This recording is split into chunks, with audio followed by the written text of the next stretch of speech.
Olá, eu sou a Leca Rocha, atriz, e interpreto o seu caso virtual de relacionamento bizarro aqui.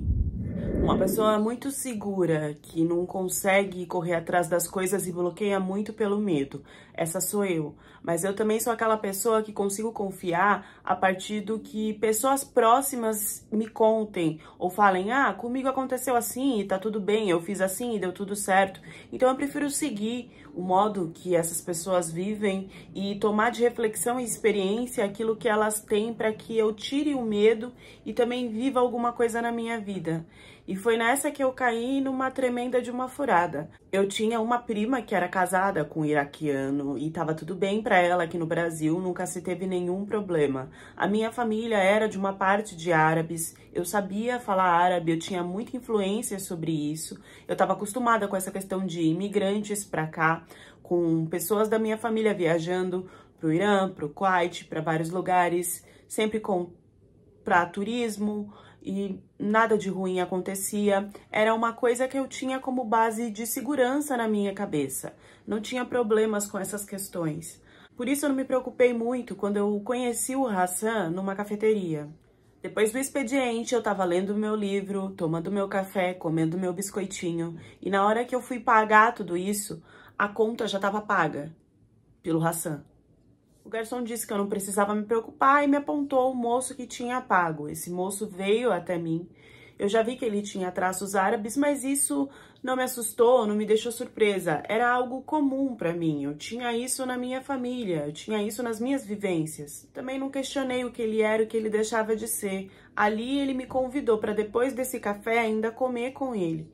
E eu aceitei. Na inocência e sem pensar sobre segurança ou qualquer outra coisa de um homem estranho estar ali querendo algo a mais. Eu fui conversar com o Hassan e ele me explicou como que do nada ele tinha me pago um café. Porque não foi assim, eu olhei aquela moça e vou pagar um café para ela. Na verdade, ele já tinha me visto num aplicativo de relacionamentos que a gente tinha em comum. E pela quilometragem de distância, o aplicativo mostrava pessoas que estavam perto de você ou não. E o Hassan já tinha me visto há umas quadras atrás. Tinha me visto no aplicativo há umas quadras atrás. E não tinha me visto, lógico que pessoalmente. E deu like e nada aconteceu. Isso minutos antes dele me encontrar nessa cafeteria. E quando ele foi para essa cafeteria, que ele olhou, ele viu que era a mesma mulher da foto que ele tinha dado like e tinha se interessado muito. Foi aí que ele resolveu então pagar o meu café como forma de match. Ele comentou comigo que ele estava no Brasil há uma semana para turismo. Mas na verdade eu não sabia que o Hassan já estava aqui no Brasil há um mês, desesperado, procurando uma solução para ficar mais.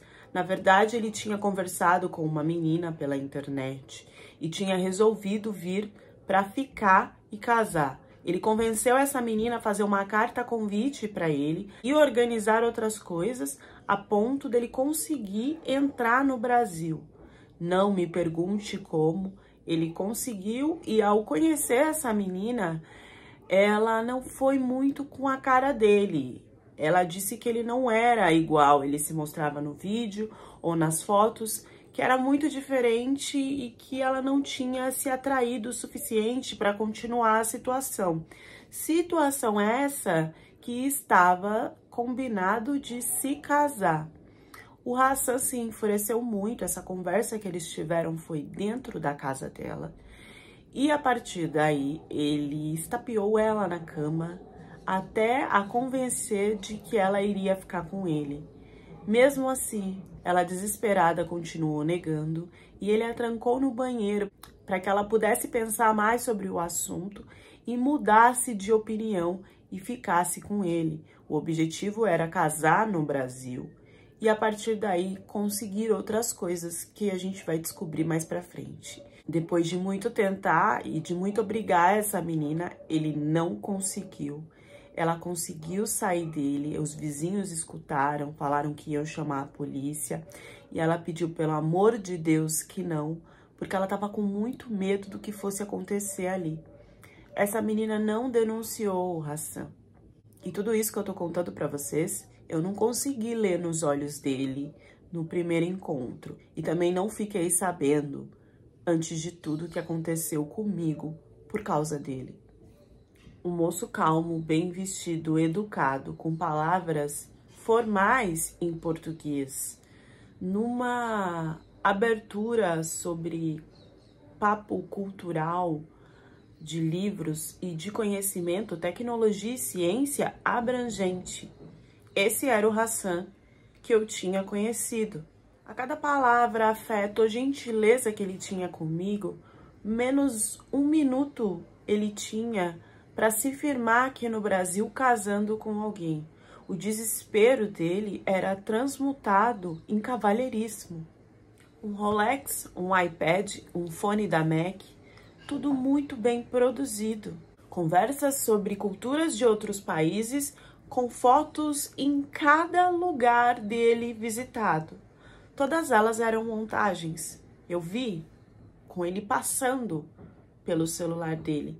Somente aquela vez, a primeira vez, para um encantamento e envolvimento maior da parte dele.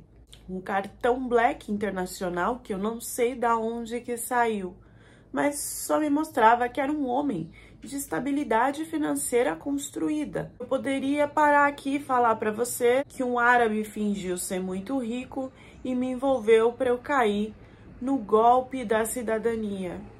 E eu queria mesmo que tivesse sido só isso. E eu gostaria que a história parasse aqui, mas infelizmente foi muito além disso. A única coisa que o Hassan queria naquele momento era o sim de uma brasileira no altar. E eu dei para ele, em menos de 4 meses. Não me pergunte como, porque eu também não sei até hoje como que aconteceu. E em 1 ano eu vivi com esse homem no Brasil, sem nenhum problema. Brigas normais de discussão de casal, mas nada invasivo ou violento. O Hassan às vezes viajava para outros estados e ele fazia isso como se ele já conhecesse o Brasil. O objetivo era sempre o trabalho. Ele dizia que tinha uma agência de negócios e que tinha que encontrar alguns amigos que vinham lá do Iraque, que cuidavam dessa agência lá. Então ele encontrava esses amigos em vários estados para direcionar como é que ia ser e depois voltava para São Paulo para ficar comigo. O que eu não imaginava é que esses amigos do Iraque chegavam aqui através de conversas que tinham online com brasileiras e que eles conseguiam casar por procuração ou então conseguir a tal famosa carta convite e assim se fixar aqui no Brasil para depois fazer pior ou mesmo que o Hassan fez comigo. E óbvio que o Hassan não fez isso sozinho. Ele teve ajuda de líderes, na verdade, clérigos, que se infiltraram na religião do Islã para praticar um comércio secreto de sexo. Dentro do Islã, o casamento é algo muito importante para a mulher, da qual se existem regras e direcionamentos para que aquela mulher seja cuidada da melhor forma, para que aquela mulher tenha condições financeiras e todo o apoio masculino para se ter uma família, para se ter um filho, para viver bem. Só que o Hassan e uma quantidade de homens, tanto no Iraque como no Irã e em outras regiões próximas, usaram de uma cláusula para fazer disso um casamento por prazer, temporário e lucrativo. O que menos importava ali era a mulher.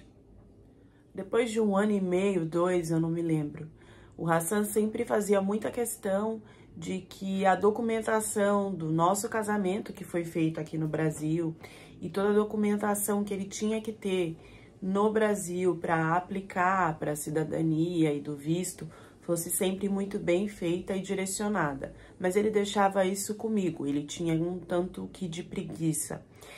E para ele, pelo que eu falava, isso já estava praticamente certo de acontecer, que era dele conseguir a cidadania brasileira. Quando ele viu que as coisas já estavam muito ajeitadas para isso, apesar de eu ainda não ter explicado para ele quais seriam os próximos passos, ele me falou que que ele não estava se sentindo bem em ficar.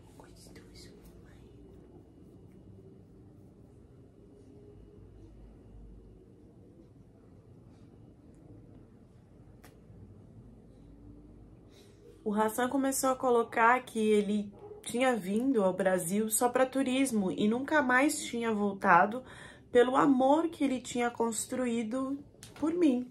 Ele acabou ficando e casando e que ele precisava voltar para falar com a família, para me apresentar e que eu iria nessa viagem com ele, que seria a lua de mel que a gente não teve, porque a gente só assinou um papel e começou a viver juntos.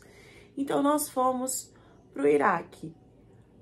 Para ser mais específica, para o Kurdistão do Iraque. Quando eu cheguei lá, a primeira coisa que eu falei, brincando, é que do Kurdistão do Iraque você jamais conseguiria fugir, porque a cada lugar que você olhava, você estava cercada por montanhas que se aproximavam das fronteiras. Eu não conhecia a família do Hassan. No primeiro dia no Kurdistão, à noite mesmo, ele já me drogou e eu apaguei. Eu não vi nada. Eu acordei em uma cama, onde os meus cabelos estavam menores e as minhas pernas jogadas de um lado para o outro em um colchoado roxo, fúnebre, com uma meia luz num tom ruge. Eu tomava consciência e era como se eu fosse puxada para o ar, tudo embaçava de novo e eu sentia como se eu tivesse caído novamente na cama. Eu escutava risadas de homens e uma fumaça que ajudava a embaçar o que a minha visão já não conseguia ver. Eu só lembro de ter sido chacoalhada e ver o Hassan na minha frente dizendo: acorda porque a gente tem muito para se fazer. Quando eu tomei 100% da minha consciência, que eu perguntei para o Hassan por que eu estava com o cabelo curto, ele disse que ele mesmo tinha cortado para mudar a minha identidade, porque ninguém mais poderia saber quem eu era depois do que tinha acontecido. Ele estava tentando me proteger do pior, e o pior nesse caso seria a morte. Ele disse que muitos já tinham me visto desde o aeroporto até a casa como esposa dele, de cabelo comprido, e que se esses também me reconhecessem depois do que tinha acontecido, eles iriam me denunciar para a polícia ou para o governo. Me contou que ele estava me dando uma segunda chance perante Allah. Chorando copiosamente, o Hassan disse que não teve controle, não teve como parar aquilo, mas que eu tinha sido invadida por outros homens naquela noite e que assim, sendo casada com ele, eu teria cometido adultério. E que no Iraque uma mulher que trai o próprio marido tem um único fim, que é a sentença de morte. Então, ou ele me denunciava, ou então eu fazia tudo quietinha para conseguir viver. Eu não sabia que muitas mulheres iraquianas, iranianas passavam por aquilo, principalmente mulheres casadas. Elas eram usadas dessa forma e com o medo de ameaça de serem denunciadas por traição, elas continuavam nessa situação. Num fingimento nojento, ele só me informou que eu teria que ficar com mais homens. E dessa forma ele ia conseguir lucrar o dinheiro suficiente para a gente ter uma vida tranquila na Europa. Tudo estava muito confuso na minha cabeça, porque eu sempre soube pela minha família que no Iraque prostituição era totalmente proibido. Como assim ele queria que eu fizesse isso? Como que eles estavam quebrando essas regras? E por que ele estava fazendo isso comigo? Acontece que no próximo cliente eu entendi tudo, até porque eu sabia árabe. O que acontecia era o seguinte: um clérigo, um líder da religião do Islã, autorizava um tipo de casamento por prazer. Esse casamento, ele tinha vários tipos de duração. Ele poderia ter duração de 1 hora, de 3 meses, de 2 dias, de um tempo pequeno, onde dentro daquele contrato o homem poderia ter qualquer tipo de prazer carnal com a mulher, porque ele estava casado. Ao mesmo tempo, a mulher não teria direito algum à herança, propriedades do homem, ele não teria a obrigação de sustentá-la, e logo depois ela seria descartada da forma que o marido quisesse. Não precisava nem de divórcio, nada. O clérigo era aquele mesmo cara que fazia o contrato de casamento normal no Islã.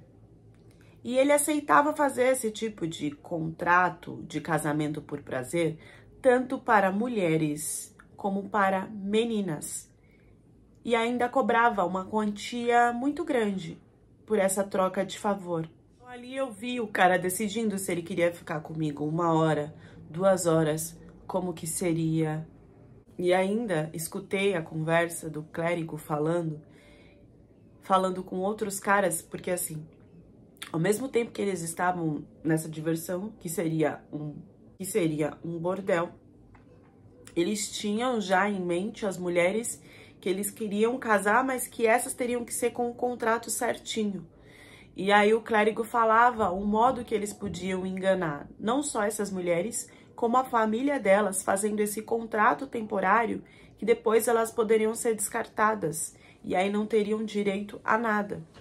Então ele falava que era só direcionar como se fosse um casamento religioso, onde não precisasse de nenhum tipo de papel. Assim ficaria mais difícil depois dela provar que ela realmente foi casada sem nenhuma documentação. Mulheres divorciadas dessa forma iam para a rua com seus filhos. Nem a família ia querer mais. E ali eu descobri que muitas iraquianas divorciadas aceitavam a voltar para esse tipo de casamento temporário todas as noites, que nada mais era do que uma prostituição, porque era a única forma que elas tinham de manter os filhos. Senão elas ficariam na rua, porque nem a família e nem o ex-marido apoiava.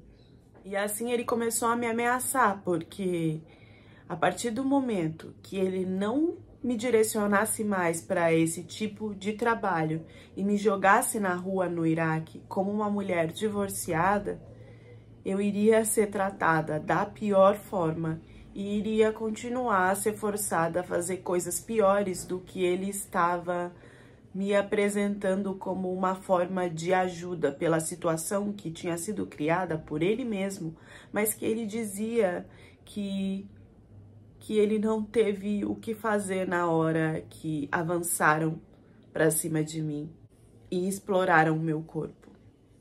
Então eu devia colaborar porque ali eu teria casa, roupa, comida e seria por pouco tempo. Ele ia conseguir me tirar dali para a Europa. E quando ele falava isso, eu pensava, mas como que ele vai entrar na Europa se ele não tem um passaporte que permita que ele faça isso? Ele ainda não tem a cidadania e nem o passaporte brasileiro. E o que eu não entendia é que na cabeça dele, isso já estava muito certo.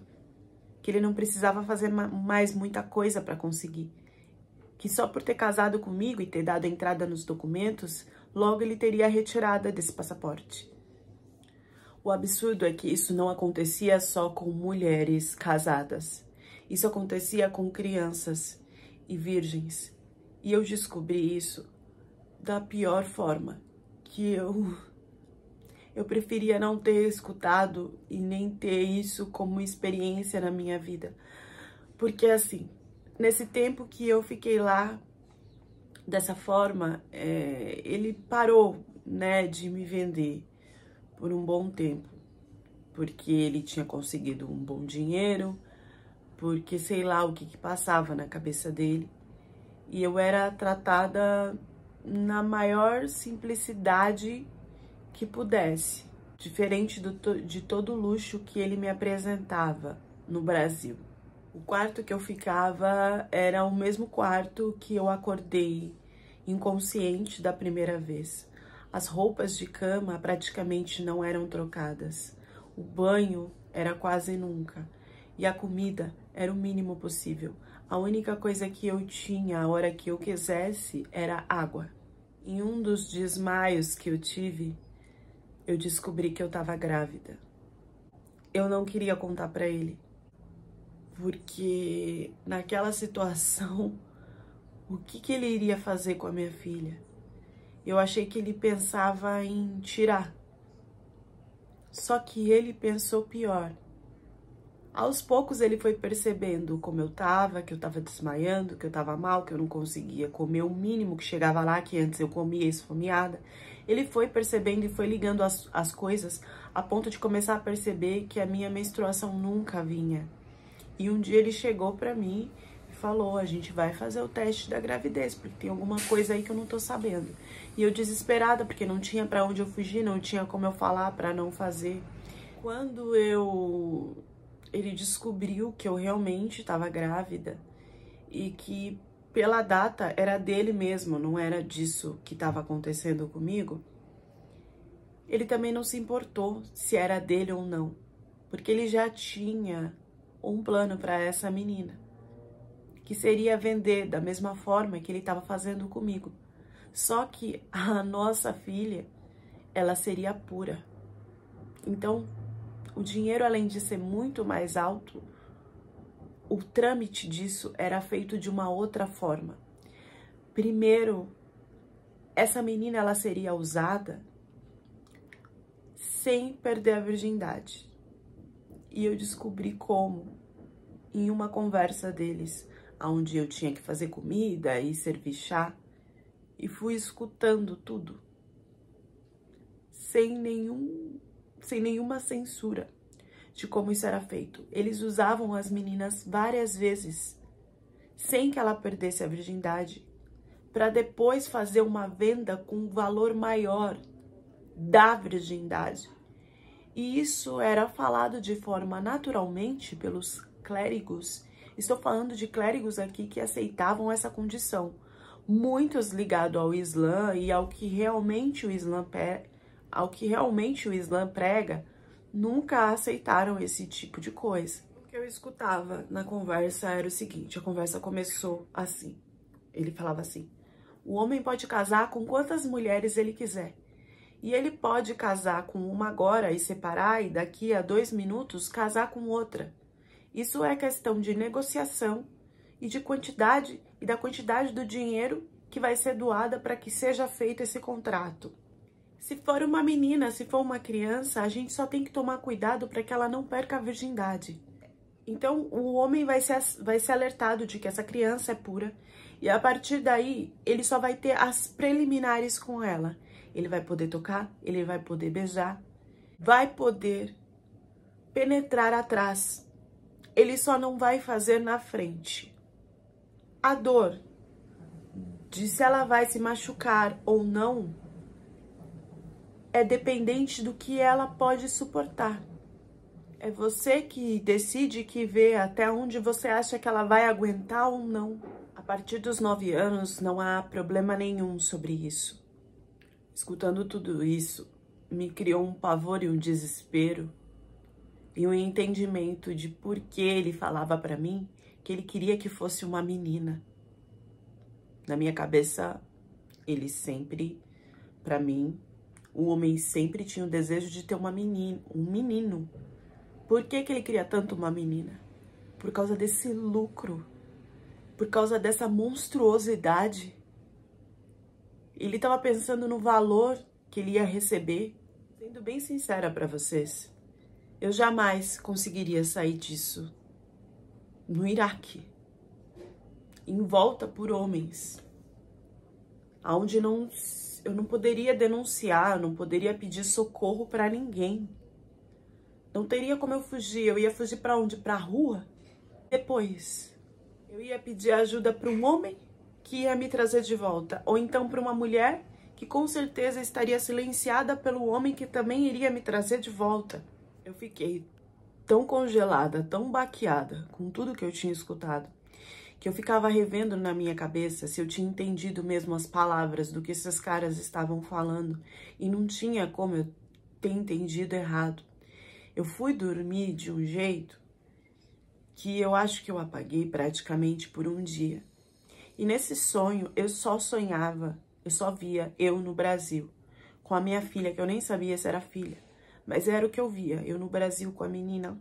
E eu não sei porquê, ficava vendo flashes e flashes, mostrava muito a barriga e a bandeira do Brasil.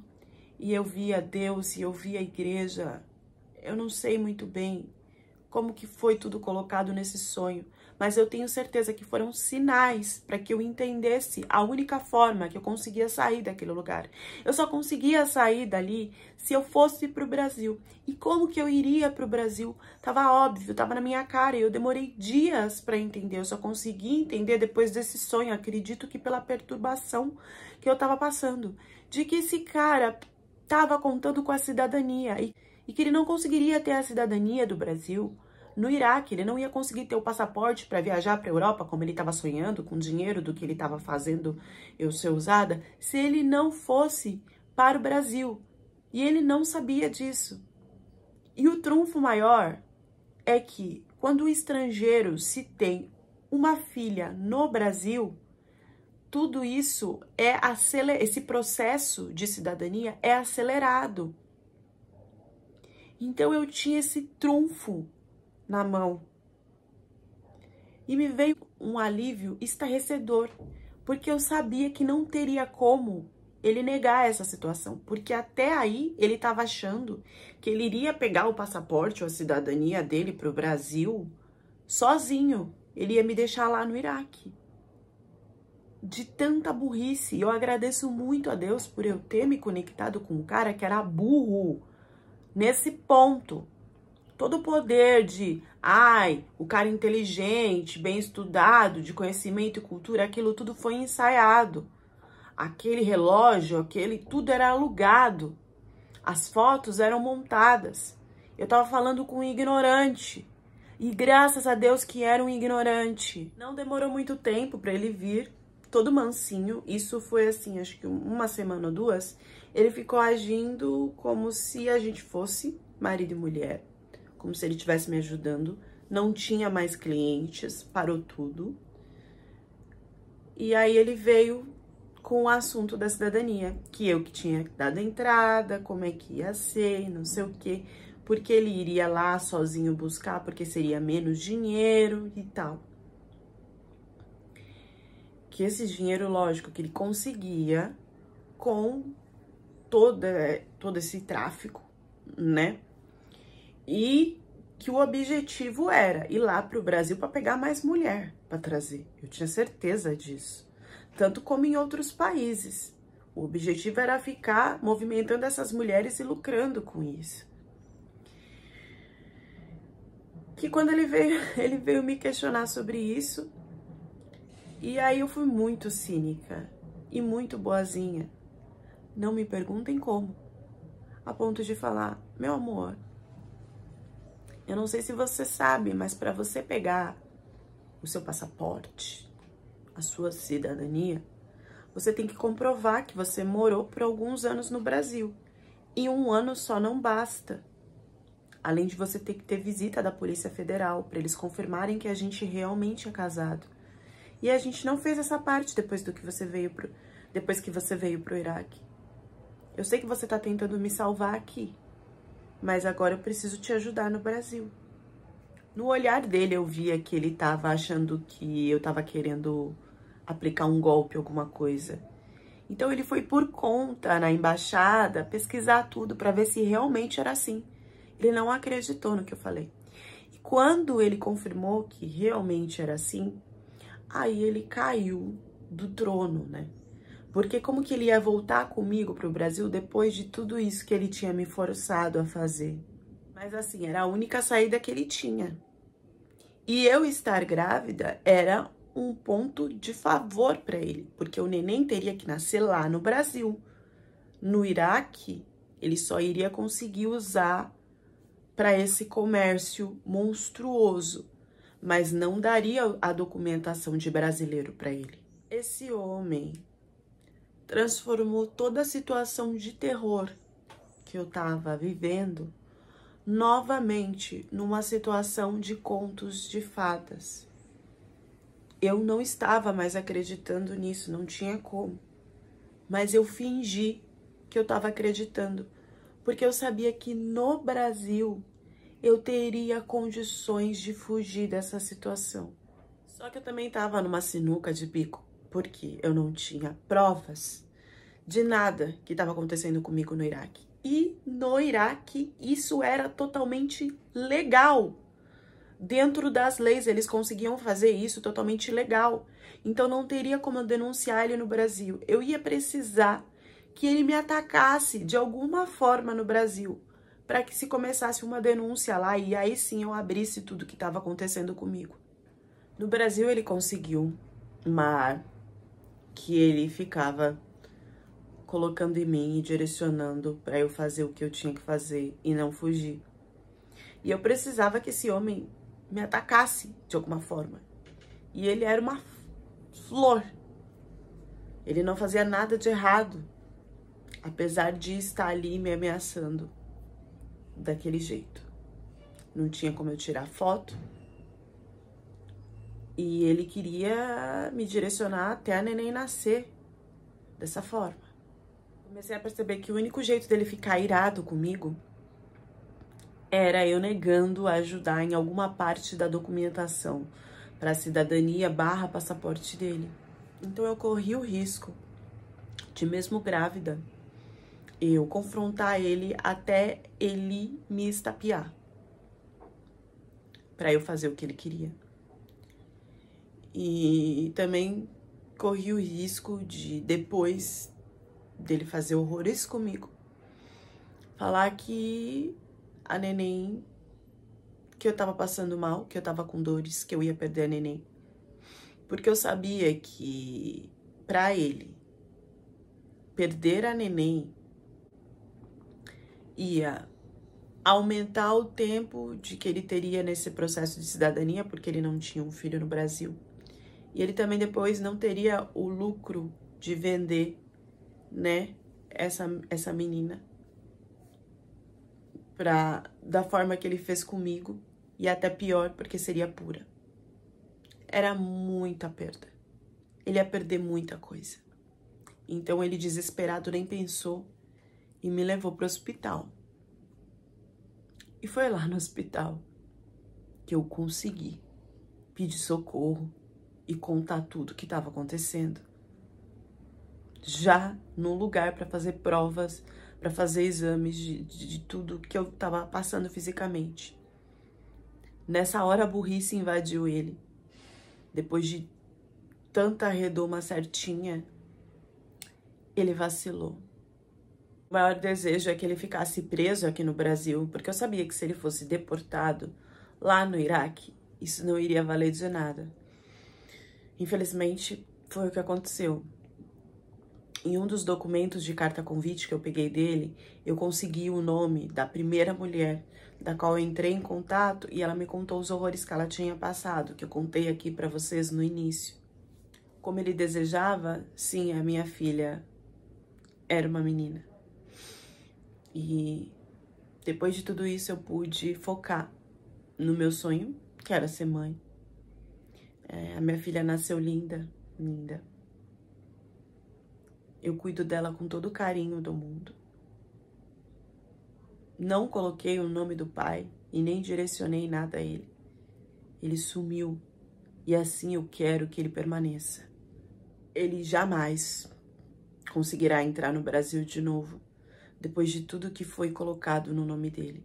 Graças a Deus. Hoje eu já me casei de novo com um brasileiro e pelo sonho que eu tive, pela visão que eu tive, eu comecei a me direcionar muito, ligar muito à Igreja Católica. Então hoje eu ajudo de forma voluntária também em algumas atividades na igreja, coisa que eu não me conectava antes, mas que eu vi muito como um sinal de Deus, aquele sonho que no meio da perturbação me direcionou a ser salva de uma situação que ninguém sai ileso, que ninguém sai vivo. Gente, muito da história, principalmente da parte da fuga, a depois estava muito confusa quando tudo aconteceu. E na cabeça dela, ela não podia denunciar o cara pelo que ele tinha feito no Iraque aqui no Brasil. E ela ainda seguiu com toda essa perturbação por causa disso. Ela não tinha discernimento de onde estava, do que estava fazendo. E é um milagre dela ter conseguido fugir da situação.